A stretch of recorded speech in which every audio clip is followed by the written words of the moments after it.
Eu vou enfatizar somente o Evangelho, o Evangelho próprio de Marcos, capítulo 6, apenas o versículo 34. Diga-se comigo: Jesus viu uma numerosa multidão e teve compaixão, porque eram como ovelhas sem pastor. Entre tantas coisas que me encantam em Jesus Cristo, uma delas era a sua capacidade de enxergar o outro. E enxergar o outro no seu pior momento. A gente às vezes gosta de enxergar o outro quando o outro é útil para a gente. Mas Jesus não. Ele tinha essa capacidade de ver o outro no seu pior momento e estender as mãos para ajudar. Interessante porque a língua grega é uma língua muito exata. Na língua grega, ver não é o mesmo que enxergar. Você pode ver sem enxergar. Agora, quando você enxerga, aquilo então vai tomar conta de todo o seu interior.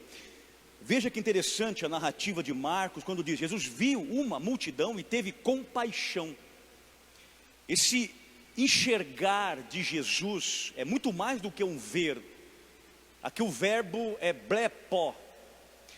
Mas ao mesmo tempo, ele enxerga, e esse enxergar toca o profundo dele, o âmago dele, as entranhas dele, as vísceras dele. Então nós compreendemos que Jesus está olhando para aquela multidão, mas com o olhar do coração. E aqui muda tudo. Por isso que, às vezes, a gente convive dentro de casa com os filhos, com os pais, com o marido, com a esposa, convive no trabalho, convive com os amigos, até na própria comunidade. Nós estamos vendo o outro, mas não estamos enxergando com o coração.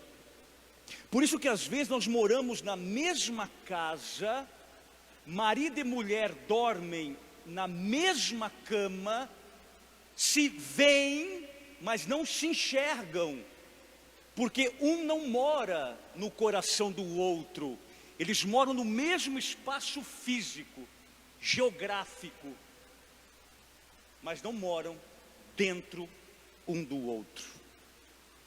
É com Jesus que nós aprendemos que enxergar é muito mais profundo do que a rasura e a superficialidade de ver.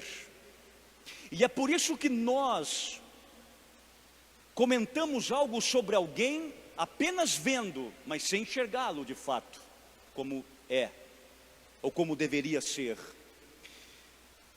A outra coisa interessante, minha gente, porque o Novo Testamento, todo ele foi escrito em grego. O grego antigo, o grego clássico. Quando o texto diz que Jesus viu, e aí o verbo blapo, e depois ele sente compaixão, aqui o verbo é esplagnizomai.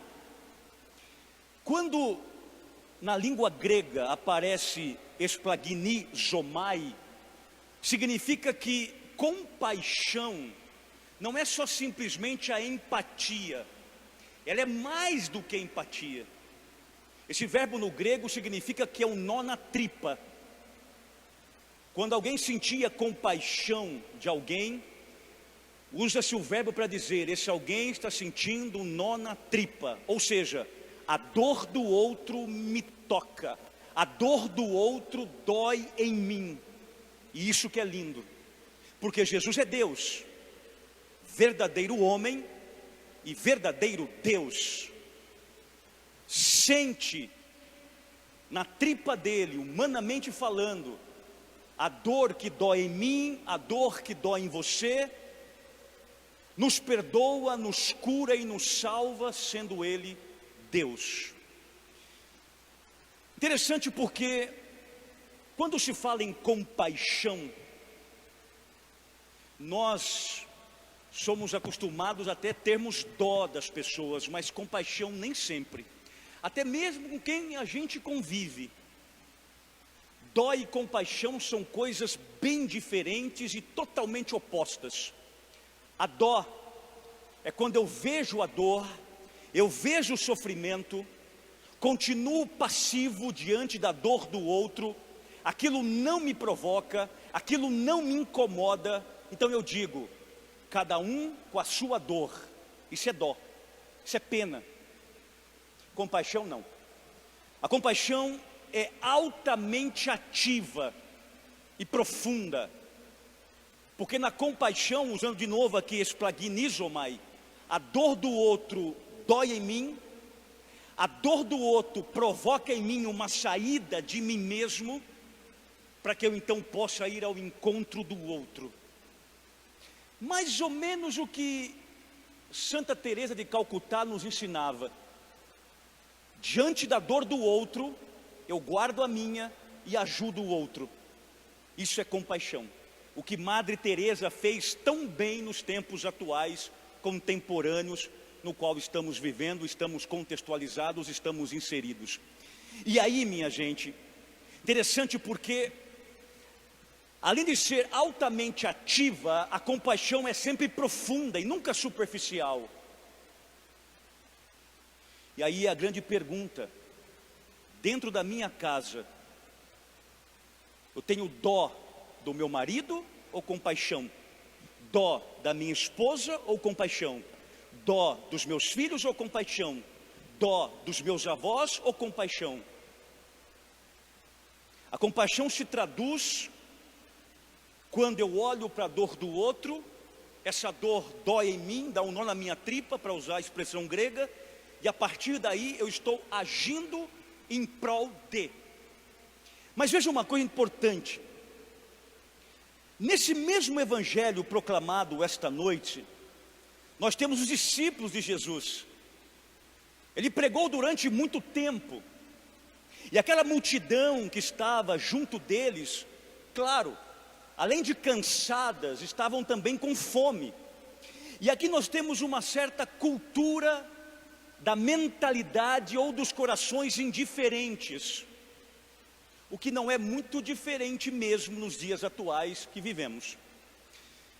Engraçado porque os discípulos disseram o seguinte para Jesus: Jesus, está ficando tarde, o lugar é deserto, esse povo está com cara de fome, dispensa, manda embora, manda eles comprarem algo para comer. Eram muito pragmáticos. E esse pragmatismo não funciona na compaixão do cristianismo. O pragmatismo aqui chega a quase ser uma forma de administrar. Em outras palavras, que se virem. E é assim que às vezes nós agimos diante da dor do outro. Cada um no seu quadrado, cada um por si, Deus por todos, dane-se o outro, o meu ego em primeiro lugar, não estou nem aí com o teu problema. É só observar a indiferença que vivemos nessa pandemia, é só observar isso. Dane-se, dane-se, não estou nem aí, eu quero é zoar. Dane-se se morrer minha avó, se morrer meu pai, se morrer minha tia, dane-se. É essa a expressão. Corações indiferentes, corações egoístas, ensimesmados, egolátricos, fechados. Essa é a cultura da indiferença. Por isso, minha gente, o contrário do amor não é o ódio, porque o ódio é um sentimento ao avesso, mas é um sentimento. Quando alguém odeia alguém, ela pensa nesse alguém, e alguém que você odeia continua vivendo dentro de você, ainda que ao avesso, porque o ódio é sentimento negativo, mas é sentimento, é um sentir. A indiferença não. A indiferença é o dane-se, cada um por si e Deus por todos. Conclusão. Voltamos para a mentalidade de Jesus. E aí você vai encontrar alguns verbos nesse texto maravilhoso para serem conjugados por nós o tempo todo, principalmente com as pessoas que nós convivemos e amamos de verdade. Você vai encontrar, por exemplo, o verbo alimentar, pôr em comum, partilhar, abençoar, dividir, repartir. Ou seja, Jesus voltou-se para os discípulos e disse: olha, somos todos responsáveis por todos aqui. A dor do outro é minha dor, a alegria do outro é minha alegria, a carência do outro é minha carência, a tempestade do outro é minha tempestade. Estamos todos de alguma maneira conectados, e isso é lindo. E aí ele vai dizer para os discípulos: dai-lhes vós mesmos de comer. Eu acho fantástico isso. Olha para o teu lado e veja talvez se os teus filhos dentro de casa não estão passando fome. Sim, fome de carinho, fome de afeto, fome de atenção, fome de dizer não para o teu filho, por exemplo. Não faça isso, não gosto que faça isso. Tem um monte de filhos com fome de limites. Esse filho que faz o que quer, na hora que quer, que bate o pezinho, que manda em você, que vira a tua casa de ponta cabeça. Esse moleque está faminto, essa menina está faminta de regras. Dai-lhes vós mesmos de comer.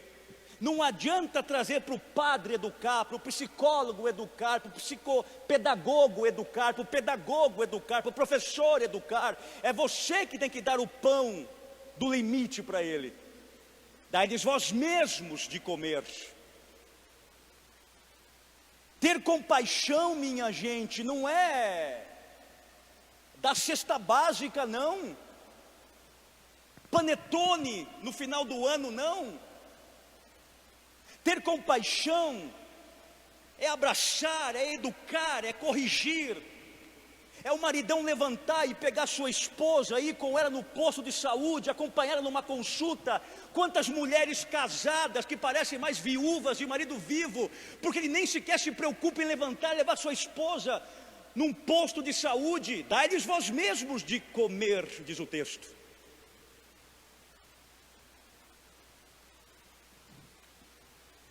E lembre-se, não há missão, não há sacerdócio, não há casamento, não há namoro, não há noivado, não há família, não há trabalho, não há nada nesse mundo sem compaixão. O que nós vivemos hoje, infelizmente, é a cultura da indiferença. Dane-se. E eu quero ver a hora que a gente chegar frente a frente com o juiz dos juízes e tivermos que justificar para ele o nosso dane-se. Porque ainda ressoa há 2000 anos, dai-lhes vós mesmos de comer. Essa é a minha, essa é a tua, essa é a nossa responsabilidade. A quem muito foi dado, diz a palavra, muito será cobrado. Compaixão começa em casa. Quando diz não para o filho, quando dá um abraço na esposa, quando acompanha o outro para o hospital. Isso é compaixão. Tua dor dói em mim. A Jesus uma salva de palmas.